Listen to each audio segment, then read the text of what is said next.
Social anxiety disorder is triggered by a mix of emotional, psychological, and biological triggers that all work together. In this video, I want to give you the full picture: what triggers social anxiety, why it feels so difficult to get out of, and how understanding these triggers can help you take back control of the life you deserve to live. Hi everyone, my name is Blake. When I was 19 years old, I was diagnosed with social anxiety, and it was because of my diagnosis that I started my blog, socialanxietyhaven.com. I know how difficult it is to live with social anxiety, and it was because of the pain that I went through that I created this YouTube channel to help others, like you, who might be struggling so you can get the information I wish I had. If you have any questions about my recovery process, how I dealt with social anxiety, and anything else, feel free to leave a comment down below. With that said, let's get into the video. The first kind of trigger I will be talking about are situational triggers. These are the situations that activate our anxiety.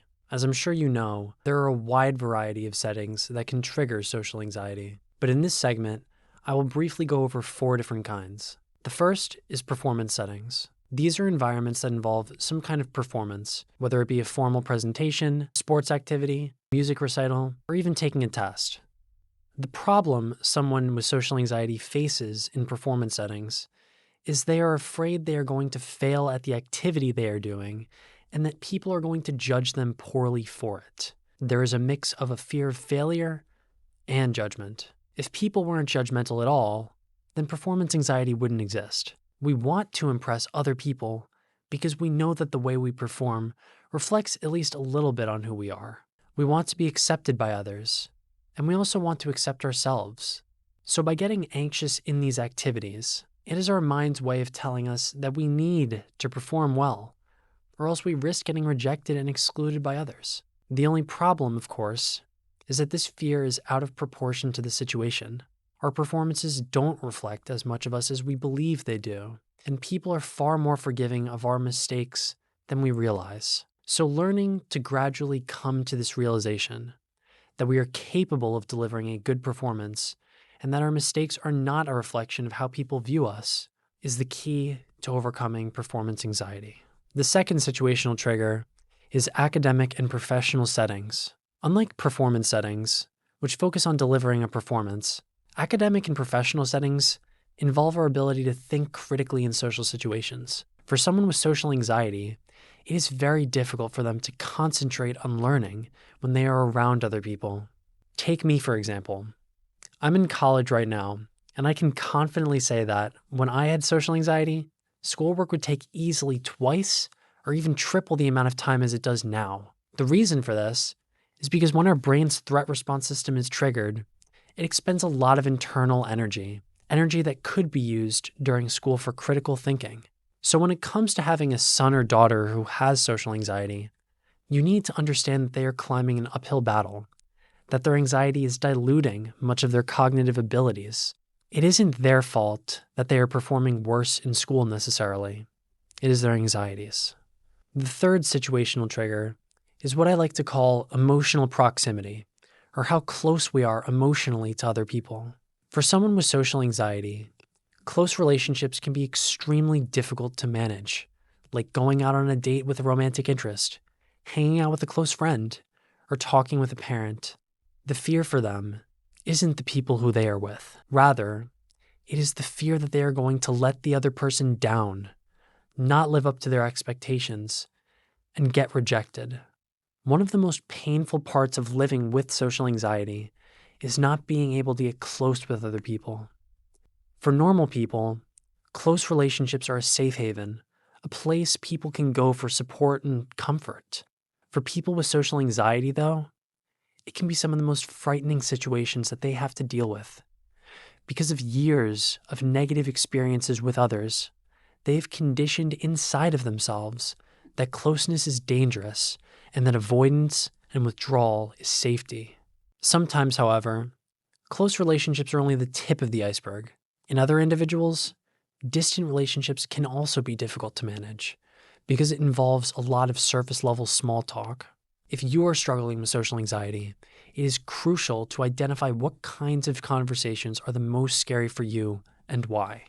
The final kind of situational trigger I will be talking about is the size of the social setting you are in. This is important to note, and it often goes unnoticed, but the amount of people in a social situation is also something that can activate our sense of worry. Sometimes, smaller social settings, such as one-on-one situations, can be tough to get through.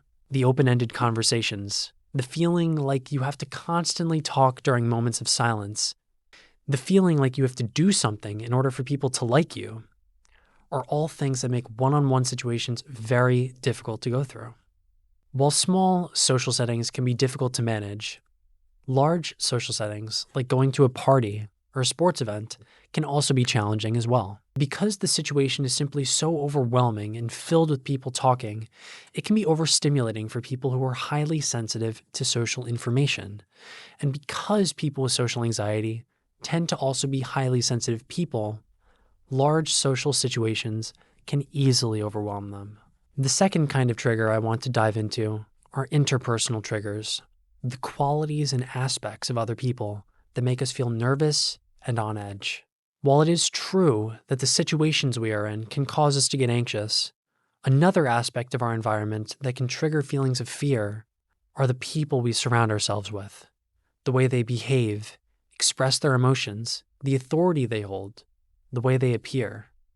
When someone in your environment behaves, looks, or expresses themselves in ways that remind you of people in the past who have hurt you, that can activate feelings of anxiety from within you.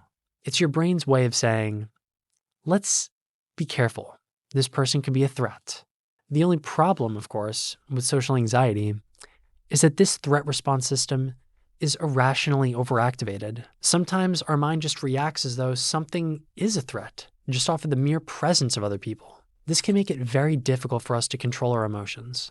The third and final kind of trigger are internal triggers, the thoughts, emotions, and physical sensations that make us believe on the inside that a situation or environment is dangerous.